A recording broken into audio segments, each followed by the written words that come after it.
about the Cannonball Run history and my part in it.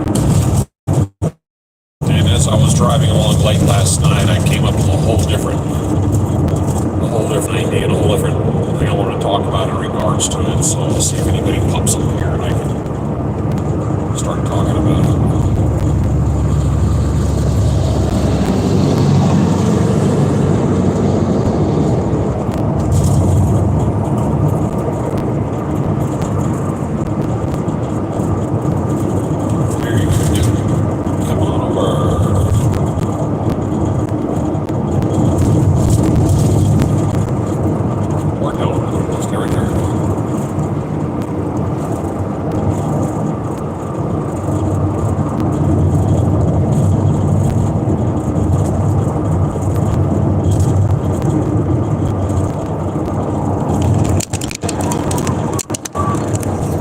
Haven't started because I have nobody online right now.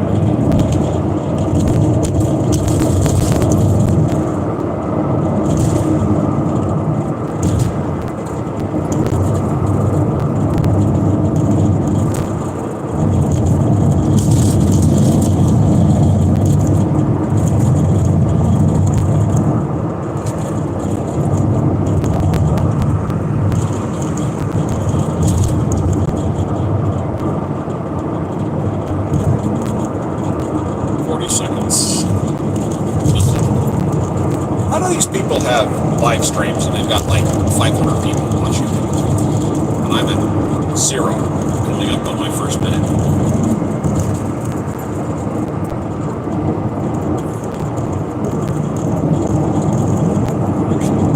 Seriously, I went to 2 minutes and skipped over 1 minute.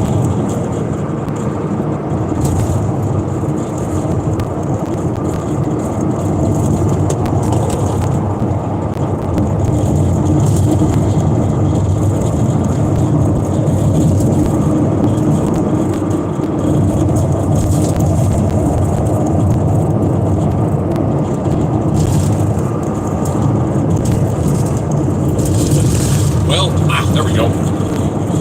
Hey, yesterday I made a rather lengthy live stream about the Cannonball Run. I talked about the history and I talked about my involvement in it. And as I was driving late last night, it dawned on me that a whole different part of it I didn't discuss, and that was people who are interested in getting involved in cannonballing going forward. And the first thing you need to ask yourself before you say, hey, I want to go do the Cannonball Run is, why? And I've had a handful of people talk to me about the Cannonball. And when I ask them that question, the usual response is a blank stare, because most people aren't thinking that far ahead. Why do you want to go do a cannonball? And some people eventually come up with, I want to go break the record, which...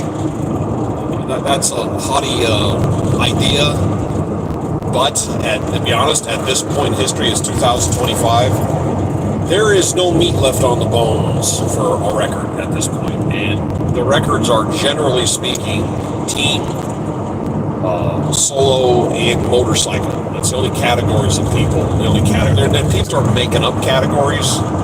There's a diesel record, a pickup truck record, and next week they're going to have a missing hubcap record, and I have an 8-track tape player record. So you got to kind of take into account that people are making stuff up. Jonathan Merle, how you doing? How you doing, by the way? So before you dive headfirst into the idea of going cannonballing, ask yourself why. And for me, I didn't get to ask that question, but when I did it, the actual reason I wanted to go do the cannonball, it was a bucket list thing. There was the movie in 1982 that captured my attention back when I was 14 years old. And then the opportunity, I was at 50 when I actually made the run. It's the desire to be a part of something. You don't have to go out there and drive like a maniac. You could go out and do the cannonball at the speed limit. Just do the run. Go from the beginning to the end nonstop, and if you just drove the speed limit, you did the cannonball. And that's literally what it comes down to. being that doing the Cannonball Run is by any measure illegal, you have to think about how do you figure out what you're doing? How do you figure out how you're going to go about doing it? And the fact is, there is no one-stop shop for that information. There is not one place you can just go to a website that says, okay, they're a prospective driver, here's how you go out and break the law. They don't do that. The information of how to do a cannonball is out there. You just have to know where to find it. And it's little bits and pieces and little pinches of information, which is what I went through and struggled to discover it. So before you go out there and blast across the United States at breakneck speed in a car, you need to do some planning. Starting with understanding cannonball season, which is spring and fall. Spring and fall is the time because the summer, the roads are packed full of tourists. There's too much traffic. In the wintertime, there's bad weather and snow and whatnot, road closures. And that has actually spanked quite a few people with late season or early season storms. All right. Do you want to go solo or do you want to go in a team? Most people go into a team because of the distance and the time involved. Because most people, no matter what, they can't stay awake that long. But keep in mind that a big percentage of the people who claim they want to go do a cannonball will work on the plan, get prepared for the cannonball, but when you get right up on the drive, will bail on you. I don't care who they are, but people bailing on the idea is pretty common, and it's, as they say in the community, everybody wants to cannonball until it's time to do cannonball stuff. And then everybody goes, well, my mom, my wife, I don't want to get in trouble. I got to be in work this weekend. And also think about the ramifications of what you're doing. In the end, you get nothing for it except satisfaction. You don't get paid. You don't get anything other than an attaboy and the fulfillment of actually being part of it and doing it. So there's nothing to gain. Think about the legal ramifications of cannonballing. It depends on the state, but anything over 25 miles an hour over the speed limit is considered felony speeding, and that's not really good on your record. You can get arrested. A lot of people talk about accidents, getting into car accidents, and if you look back to the origins of cannonball in 1971 until today, there's been exactly 2 crashes. The first one happened in 1972. It was an all-female team, and whoever was driving fell asleep and drifted off the road and hit a fence. That was the first accident. The second one happened during a COVID run when one of the vehicles that was spotting for a guy pulled off the side of the road because he was going to spot for a certain area, a certain length of time. And the spotter pulled off in a well-lit area, flipped his flashers on, and was going to film the drive-by. And an 18-wheeler came along. The driver had fallen asleep, drifted off the road, and blasted his car. The whole thing was caught on camera because they had front and rear-facing cameras. They demolished the car. So it's not even his fault. So there's your accidents. And speeding and being a professional speeder are 2 different things. It's not about driving recklessly. It's about driving professionally and getting there at speed. So, like I said, you got to start with, why am I doing this? And if you really break it down to brass tacks, it's to be a part of something. It's to say, I've done this. You don't have to go out there and pull out all the stops. And basically, there are 3 ways to cannonball as far as speed goes. The first one is you want to go from coast to coast, nonstop, kind of as quick as you can. Just go. The second one is to do the same objective but drive, shall we say, spirited, which means go quick, and when the opportunity arises, go as fast as you possibly can. That's actually what I did. And the third one is pull out all the stops and drive as fast and as wildly as you possibly can because you're going for time. That's the one that'll get you the record, but it's also that'll get you in trouble really quick. So cannonballing is not something you just roll out of bed one morning and say, hey, next weekend I'm going to go do a cannonball run. That's not how that works. You need to do your research. You got to learn what the routes are. There's a southern route and a northern route. You got to figure out where they go. need to figure out what time of the day you want to go, because you have to leave the Red Ball garage in Lower Manhattan Island, and you have to time it where you're going to hit a couple of major cities.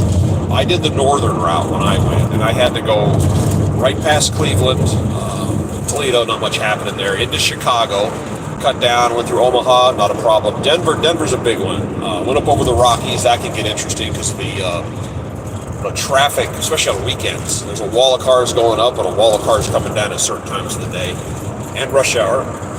And then you got LA traffic. You have to figure out what time of the day are you going to hit those areas. That's why a vast majority of cannonballers do their runs on a weekend, and they leave at like 10 o'clock at night on a Friday. Usually, that seems to be the going number. And you have to map out how you're going to get there. All right, now pick your car. What are you going to drive? I mean, what kind of car are you going to drive? Now, if you got stars in your eyes, like most of us, ooh, Ferrari. No, you do not want a Ferrari. You don't want a Lamborghini. For the main reason is you don't have one. Neither does anybody else. And a Ferrari, under normal circumstances, gets absolutely atrocious gas mileage. If you start laying on it, it gets noticeably worse. And you're going to have to outfit the car with auxiliary fuel. Where are you going to put it? In a trunk? Doesn't have one. There's nowhere to put fuel. You also don't want to drive a vehicle that's flashy. You don't want to get anybody's attention. Remember, you're not trying to stand out, because a lot of people like that, but that's not what you want. You want to be as generic as possible. There was one guy, I don't even know what kind of car he had, but standing at the left front quarter panel and going to the right rear quarter panel, he painted his car 2 different colors. It was like silver at the left front and black by the time it faded to the rear quarter panel. So depending on who called the police, and people do, which they normally don't, but if someone calls the police, then they're going to say, oh, I saw a car that was, what color they call, white or black, and it depends on how it's seen, what color. I mean, that's literally the steps people go to. But pick the car you want to get, and it's really not about how fast does the car go. It's about consistency. It's about average. Ed Bolian and his team used an 04 Mercedes. It was an older car at the time, in 2013. When he broke the record, they put fuel tanks in it. They had 2 drivers and a guy in the back with stabilized binoculars. He was the spotter. They did a phenomenal job. Their overall run, they were stopped for a total of 40 minutes. They had about an 800-mile range on the car because it had a big engine and burned a lot of gas. So from start to finish, their car wasn't moving for a total of 40 minutes. When I did my solo run, and I used a Volkswagen Bug, I put a 32-gallon tank in the trunk. I had 1,000 miles range, and I was stopped for a total of 20 minutes. And that's where the consistency comes in. Now, their car was wildly faster than mine. And I had a governor. I couldn't go over 115 miles an hour, and I didn't know about that till it was too late. But a Volkswagen Bug is about the most unthreatening vehicle on the road. And the fact that I've owned 5 Bugs in my life is one of the reasons I used it. I really like Bugs. It's just me. I fit in them. But pick the car you want to drive that doesn't stand out. If it's an older car, make sure it's mechanically sound. If you've got some car you really like, it's got 120,000 miles on it, and now you're going to go out there and pound on it, just understand that there's a distinct possibility that car is going to break down if you start laying on it. So you got to get a car that can do what you need to do and be reliable at the same time. If you don't live out west, or you haven't spent a lot of time up in the mountains or the higher altitudes, understand that cars at altitude lose power. It's just the thinner air, and your computer mixes air and fuel, and you're driving a V8 at sea level, and you drive up into the mountains, and all of a sudden it's a 6-cylinder. That's real common. So you got to think about cars that'll go. I was talking yesterday about you have the cannonball, but the musket ball. That was another race somebody made up, which is any car you want to take. It's a group. It's actually a group race, and drive anything you want, but they were going to dyno test it to less than 100 horsepower. And if you've ever driven a car with less than 100 horsepower, you understand just how horrible that is on the highway. And there were 3 guys that were in the musket ball, and they had an 87 Subaru station wagon, and they were in Nebraska, on flat level ground. The speed limit was 75, and they couldn't get the car to go 75 miles an hour. It simply did not have the performance to pull itself down the highway on a level ground. So imagine what happened when they got that up in the mountains. So when you're going, just remember, your car is going to be heavy because you're going to put extra fuel in it, depending if you have more bodies in it. But you're going to get up at altitude, and you're trying to go really fast, and the car's thinking, yeah, I don't think so. That's something you have to work with. The car that I had, the Bug, had a 2-liter engine, which is a small 4-banger, but it was turbocharged, and the car didn't weigh anything. So honestly, the car drove like it was at sea level when I got up in the mountains. It was literally that perfect of a balance of power and performance.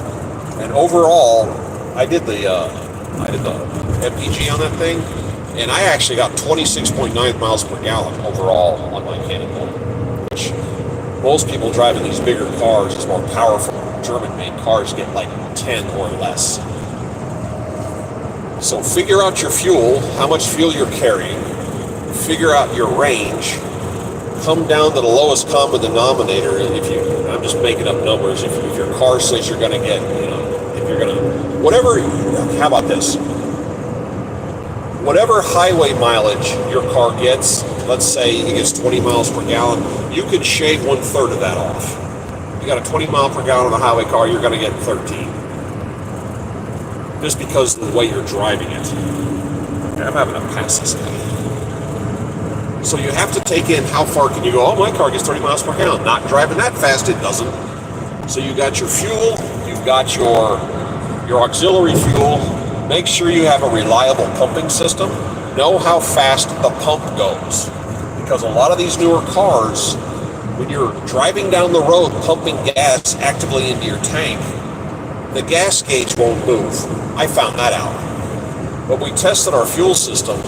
So I knew that the tank was 1 gallon per minute. So I had my kitchen timer, which shows my overall time, and then underneath it was a dual timer. Underneath it I had the secondary timer I used for the fuel pump, and I had a 32-gallon tank, and I did the math based on it being a 30-gallon tank. Because there's going to be some at the bottom you can't quite get at. Excuse me. So you got to think about these little things. And a problem that a lot of people surprisingly ran into that I've met is their auxiliary fuel tank. Is they find some old used tank and it's clogged up, it gets gummed up. The pump gets plugged, they put a filter, it gets plugged. There's something about people using secondhand, oh, we'll just use that over there. It doesn't work.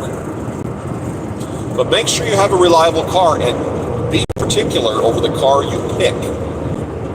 You've got to mix speed, performance, gas mileage, and capacity, and let's call it flashability. And when I've had the Cannonball conversation with people, a lot of them are younger. This really isn't a sport for young guys. It's not a girl thing. Cannonballing is a guy thing. Women don't really get involved in this kind of stupidity. But don't get me wrong, women do stupid stuff too. Like they read and stuff like that. But this is a guy thing, and a lot of the guys who want to do it are like 20 years old. Well, guess what? You don't have enough automotive experience, enough driving experience to come out here and do something like this. And don't get me wrong, I used to be a teenager once too, and I thought I had it all figured out. You don't. You just don't. And if a 40-year-old guy gets stopped driving at ludicrous speed, he's going to have legal problems. But if a 19-year-old guy gets stopped driving at ludicrous speed, he's going to have bigger problems. That's just because you just don't have the experience and life experience to be out here messing with something like this. So I don't recommend this for a younger guy. This is something you got to really think about, because the legal ramifications are bad if you get tripped up in the middle of it. Pick a car, don't cut corners on the car. Do the services, even if it's a car that you know well. Put some new tires on it, put new brakes, flush the coolant system, do a whole heavy maintenance, plugs, everything. Do everything, make sure the car is balanced and whatnot. I'm a little bit afraid of older cars because they start having problems that you didn't even think about. You drive along and you're farfing flagging brakes, and it's some part of the car you've never even considered, doesn't even cross your mind. And that's what happens to older cars. And I liked the idea that I stole from somebody else was a rental car. I mean, not to be rude, but the motto of a rental car is no curb too high, no ditch too deep. And, you know, go out there and bang on it and then turn it back in. Problem solved. Because I was struggling with the idea of buying a car to do the run and then having to turn around and sell the car. And I was like, you know, a lot of money in turn around. When you rent a car, do what you can do, go out and do your run and turn the car back in. Problem solved. You know. Just make sure on the paperwork it says unlimited miles. But when you do your run, you got to understand, you got to think about what states are you going to be driving through and what kind of highway patrol vehicles do they have. Chargers are real common. Ford Explorers are real common. And it's like a Suburban. One looks like a Suburban, but it's not. I can't remember what it's called. But know what their taillights look like in the dark. The Charger is the easiest one. It's that big ring you can see. So that was actually a gift. That's probably the most common car. A Ford Explorer has, from behind in the dark, it looks like the letter C facing inward on either side. The Chevy undercover or marked patrol vehicle looks like the letter H. So you've got to kind of watch out for it. Keep in mind what you're doing. When you buy, there used to be a big thing with scanners. The problem with scanners, and there are some that work, they're very expensive, but all the police stations in the country pretty much have their stuff scrambled, so you can't really listen in like in the old days. Back in the day, CD radios were used really common because truckers would call out highway patrol. They don't really do that anymore. The CD radio, I got one going right now. You notice it hasn't made a peep. CD radios are generally quiet today and not really worth the investment. You're not going to get any useful information out of it. So I wouldn't waste your time with that. Get a radar detector. Not a cheap Walmart one, but spend some money. Spend some money on one that's programmable. And you have 3 bands of radar out here that the police use. There's XK and KA. X is the original. And supposedly there is one police department somewhere in Ohio that still uses X, but you're not going to bump into it. So if your radar is programmable, because you don't want to sit there and listen to noise because you won't pay any attention to it, kill the X band, just turn it off. K band is the first designated police radar frequency. And there's some old systems out there that used it. It's still around. It's not that common, not as common as it used to be, but there are some. And the anti-collision stuff they install on Chevy products, GM products, that bumper, that's K-band. So that's going to set it off. So I had a unit in R1. You turn the unit, you program it, get rid of the K, dumb it down to like 30%, which means it's got to be pretty strong to go off. And the band you're looking for is KA. That's the one that you're going to get the spooky from. And if it's a KA band hit, it's real. There is no fake KA band hits, so that's something to think about. Thanks for shit. Let's go. Let's go. So you gotta think about these little things and plan your route. And again, what's the road look like? And that's where I spent time watching YouTube videos about people driving across the United States on the road. And I just sat there and watched their dash cam videos where they would play it back at like 4 times speed, and you sit there and stare at it. And you start seeing the roads. You start finding the hidey holes. And the most important one that I learned from watching that was Ohio on I-80. Where the police sit in the middle of the road. They don't sit on the shoulders. They don't seem to drive in traffic, but they sit in the middle of the road at the crossovers. And the crossovers are marked by a big red reflector, so you know it's coming. And if you get way over in the right lane, you're going at ludicrous speed, and you look over across the way and watch for those red reflectors. As soon as you see the red reflector, look ahead, look for a cop poking out. If he's not there, let it rip. And if you go back into my playlist under Cannonball, you'll see the one video that survived the endeavor that didn't get corrupted. And I'm actually doing well over triple digits, and I was talking about that. And Ohio turned out to be a great place. But cannonballing is something that's for older guys, but it's something to do, and in my opinion, it's a bucket list thing. And if all you do is get in your car and drive nonstop the route, the Red Ball Garage, Lower Manhattan Island, to the Portofino in Redondo Beach, and just drive non-stop from here to there. You've done a cannonball. Your speed's irrelevant, but you're part of it. And you can say, I did it. Don't have to go crazy. Don't have to overdo it. And if you don't want to push it super hard, you don't have to modify your car. Just go do it. That's my recommendation. I was very fortunate at the time that I did it that a lot of things lined up and I made the perfect run. Not the perfect run, but things fell together that allowed me to be a record holder for a while. And at this point in history, to break what records stand today, you would have to have a perfect run, and very few people get that. And when I say a perfect run, that means all the variables that you cannot account for don't jump up and slap you in the face. There was a two-man team that blasted across the United States, and we're way ahead of the record, and got into LA and got stopped because some guy was standing in the middle of the highway holding a knife to his ex-girlfriend's throat. And these guys had to turn around and backtrack 60 miles and then get to the Portofino, and they messed the record by 17 minutes. Now, you cannot plan for that. So just know that there are so many unknowns out there. And if you get the perfect run, although, congratulations, but it's probably not going to happen. If you're going to do a cannonball, do one. Just make sure you're doing it for the right reason. All right, that's what was on my heart this morning. I'm going to let you go.